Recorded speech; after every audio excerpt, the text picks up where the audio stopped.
नमस्कार, मी प्रदीप केळुसकर. प्रदीप केळुसकर या यूट्यूब चॅनलवर तुमचं सहर्ष स्वागत. आजची आपली कथा आहे, माझं काय चुकलं. एक सूचना, या कथेतील सर्व पात्र व प्रसंग संपूर्णतः काल्पनिक आहेत. कोणत्याही सत्य घटनेशी तसे जीवित किंवा मृत व्यक्तीशी संदर्भ आढळल्यास तो निव्वळ योगायोग समजावा. तर आता ऐकूया माझी कथा, माझं काय चुकलं. मी नंदा. माझ्या मुलाने मला दिलेला धक्का तुम्हाला सांगायला बसले आहे. त्याला धक्का म्हणू की चटका कोण जाणे. मला 2 मुलगे, नवरा बँकेत नोकरीला. आम्ही दोघे एका तालुक्याच्या गावी राहतो. तसे आमचे घर सांगलीला, पण नोकरीनिमित्त या गावात. माझ्या मोठ्या मुलाचे सचिनचे गेल्या वर्षी लग्न झाले. सचिन आणि त्याची बायको दोघेही बँकेत नोकरीनिमित्त नगरला राहतात.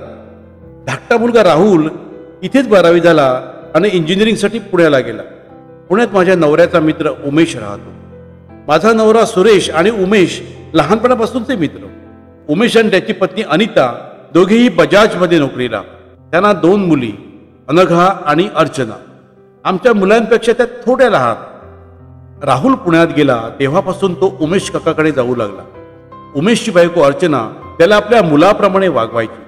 सुट्टीच्या दिवशी तो बऱ्याच वेळा अर्चनाकडे असायचा.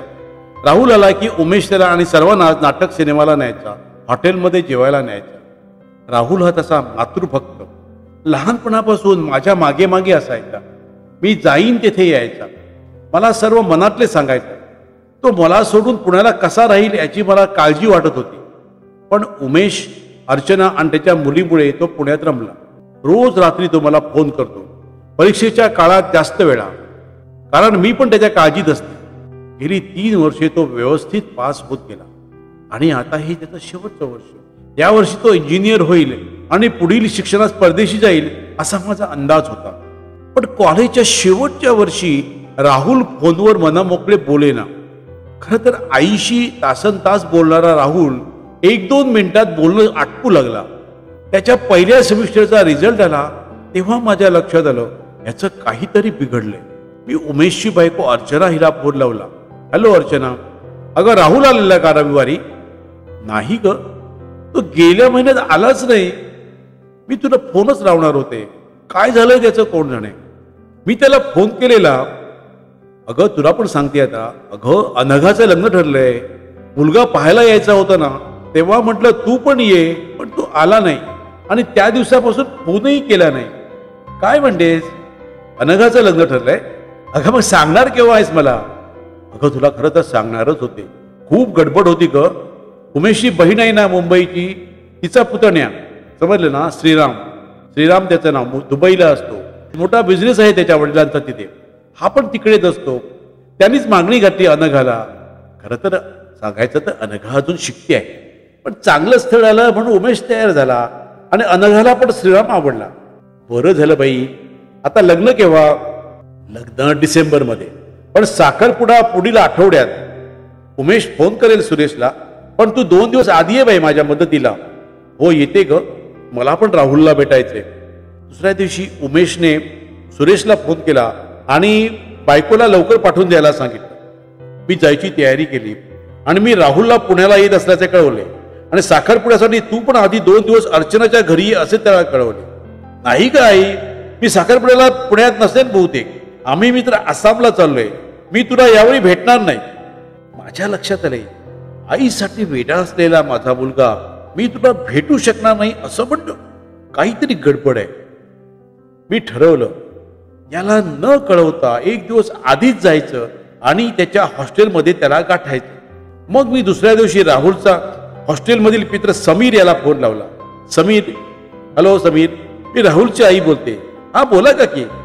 अरे तुमची ट्रिप काय आसामला चालली आहे काय? नाही हो काकी, एवढ्यात कुठे, ट्रिप जानेवारीत जाते ना. अरे पण राहुल म्हणाला तो पुढील आठवड्यात आसामला जातोय म्हणून. छे, त्याने काहीतरी गंमत केली असेल. पण हल्ली जरा तो गप्प असतो हो, हे मात्र खरं काकी. काय झालंय काय त्याचं? या सेमिस्टरमध्ये त्याला मार्कही कमी मिळालेत. काकू त्याला सांगू नका, पण मला वाटतं ना तो इथे कुणाकडे तरी जायचं ना, पुण्यात अधूनमधून पुण्यात. त्यांच्या मुलीचं लग्न ठरल्यापासून तो डिस्टर्ब झालाय. काय म्हणजे अनघाचं लग्न ठरल्याने तो विचलित झालाय असं मला वाटतं. बर, मी फोन केला तर त्याला सांगू नकोस. हो का की मी पण तुम्हाला सांगितलं ते सांगू नका. मी फोन ठेवला. ओके, म्हणजे अनघा याला आवडत होती. अनघाचे लग्न ठरताच माझा राहुल विचलित झाला. तरीच अर्चना म्हणाली अनघाला पाहायला यायचे होते तेव्हा याला बोलवलं, तेव्हा तो आला नाही आणि त्यानंतरही आला नाही. ओके, म्हणजे हे टीन एज प्रेम आहे. तर टीन एज प्रेम ह्यातून याला बाहेर कसे काढायलाचे? याला बाहेर काढायलाच हवं, पण कसे? मी पुढील आठवड्यात पुण्यास आले. उमेश अर्चनाच्या घरी न जाता सरळ राहुलच्या हॉस्टेलकडे आले. बाहेर रेक्टरला भेटले आणि राहुलला बाहेर बोलावले. राहुल बाहेर आला आणि मला पाहून आश्चर्यचकित झाला. अरे, तू अचानक आलीस? 2 दिवसांनी येणार होतीस ना? हो रे बाबा, पण म्हटले 2 दिवसांनी तू आसामला जातो आहेस, मला तुला पाहावंसं वाटलं म्हणून 2 दिवस लवकर आले. चल, कपडे करून घे, आपण आज बाहेर जेवायला जाऊ. नको ग आई, खरंच मला कंटाळा आलाय. अरे चल रे, पण मला भूक लागली ना. चल चल. नाईलाजाने तो रूम मध्ये गेला आणि कपडे करून आला. मी रिक्षा ठरवली आणि युनिव्हर्सिटीच्या पुढे एक गार्डन रेस्टॉरंटमध्ये रिक्षा नेण्यास सांगितलं. आम्ही दोघे त्या गार्डन रेस्टॉरंटमध्ये एका बाजूला बसलो. मी 2 लेमनची ऑर्डर दिली. मग त्याला जवळ घेतलं आणि विचारलं, बाळा गप्प गप्प काय आईला सांगणार नाहीस? काही नाही ग, तुला उगीच वाटतंय. आईपासून लपवतोस? काही नाही ग, तुला उगीच वाटतंय. आईपासून लपवतोस? हा, अनघा आवडत होती काय? राहुल एकदम दचकला. मग रडवल्या सुरात बोलू लागला, तुला कोणी सांगितलं? असंच काही नाही, पण मग अर्चना काकूकडे अनघाला बघायला येणार होते तेव्हा का नाही गेलास? नाही तर साखरपुड्याला का नाही येतोयस? राहुल रडू लागला. मी त्याला जवळ घेऊन म्हणाले, तू अनघाशी प्रेमाचं काही बोलला होतास काय? नाही. अरे वेड्या, मग तिला कसं समजणार तुझ्या मनातलं? हे एकतर्फी प्रेम झालं. असं एकतर्फी प्रेम असतं या वयात, किंवा याला टीन एज लव्ह म्हणतात, म्हणजे पुरेशी समजूत येण्याआधीचं प्रेम. काही वेळा हे योग्य ठरतं, पण बऱ्याच वेळा ते त्या काळातलंच असतं. काही वर्षांनी आपण असं प्रेम केलं होतं याचंच आपल्याला आश्चर्य वाटतं आणि हसू येतं. आता तुझा दादा, काय दादाने माझ्या सचिनने प्रेम केलं होतं? मग काय सांगतेस काय? आता तुझा दादा सचिनने पण असंच प्रेम केलं? काय सांगतेस? माझ्या दादा सचिनने? पण मला कसं माहित नाही? अरे त्यावेळी तू लहान होतास म्हणून तुझ्या कानावर घातलं नाही त्यावेळी. पण तो होता कॉलेजात आणि प्रेम करू लागला, पण ती होती परधर्मीय. तुझे आजोबा चिडले सचिनवर, मग त्याने तिचा नाच सोडला आणि अभ्यासावर लक्ष घेऊ लागला. आता नोकरी लागली आणि शर्मिला सारखी चांगली बायको मिळाली की नाही? असंच असतं हे. आता तुझी आजी सांगायची, तुझ्या बाबांची गंमत, माझ्या बाबांची गंमत. राहुलला हसू आवरीना. बाबा पण या वयात प्रेमात पडले? तुझी आजी सांगायची, तुझे बाबा ज्या चाळीत राहायचे त्या चाळीतील एका मुलीवर त्यांचं प्रेम जमलं. काय म्हणतेस? राहुल खदखदून हसू लागला. हो ना, पण त्या मुलीच्या बाबांनी तुझ्या आजी आजोबांना बाबांनी त्या मुलीला लिहिलेली पत्रे दाखवली. तसे तुझ्या आजोबांनी बाबांची व्यवस्थित चंपी केली. त्या मुलीच्या वडिलांनी त्या मुलीला गावी पठवले आणि तुझे बाबा नोकरीला लागले आणि माझ्याबरोबर लग्न झालं. 2 मुलगे झाले. कळलं? हे वयच असतं असं राहुल. या वयातलं प्रेम हे खरं नसतं. राहुल हळूहळू मूडमध्ये आला. बहुतेक तो अनघाला विसरण्याच्या मनस्थितीत आला असावा. मी त्याला त्याच्या दादाचे बाबाचे उदाहरण देऊन या परिस्थितीतून बाहेर काढण्याचा प्रयत्न करत होतो. अचानक तो माझी चेष्टा करायला असेल म्हणून मला बोलला, आई या वयात तू नाही प्रेमात पडलीस बरी? मी चपापले. चटकन मी 16-17 वर्षाची झाली. कोल्हापूरमधील वांगीपोळ आठवला. बोळाच्या कोपऱ्यावर राहणारा दिनू आठवला. मस्त बाजरी वाजवणारा दिनू. मला तो आवडायचा, त्यालाही मी आवडायचा. तो मला चिठ्ठ्या पाठवायचा. मी म्हणाले, मी पण अशीच होते रे, 16 वर्षाची. हे वयच वेडं असतं. आमच्या बोळ्यात राहणारा दिनू आवडायला लागला मला. बासरी वाजवायचा, चिठ्ठ्या पाठवायचा मला. एकदा त्याने मला कामत हॉटेलात कॉफी घ्यायला बोलावलं. मी माझ्या तंद्रीत बोलत होते. बंद कर, बंद कर, बंद कर तुझं तोंड. राहुल किंचाळत होता. मी चटकन त्याच्याकडे पाहिलं. त्याचा चेहरा रागाने थरथरत होता. अरे काय झालं बाळा? मी आजूबाजूला पाहत म्हणाले, आई आई तू तू प्रेम करतेस? शी, दुसऱ्या पुरुषावर? शी शी शी शी. अरे त्या वयात टीनेज, बघ तुझ्या भावाबरोबर लग्न झालं माझं. राहुल होता का? रागारागाने चिडून उभा राहिला आणि काही न बोलता बाहेर पडला देखील. मी त्याच्या पाठोपाठ उभी राहिले. काउंटरवर बिल दिले आणि धावत बाहेर आले. राहुल दिसेनासा झाला होता. मी आजूबाजूला रस्त्यावर पाहिले, राहुल कुठेच नव्हता. मी मोबाईल लावला, रिंग होत होती पण तो उचलत नव्हता.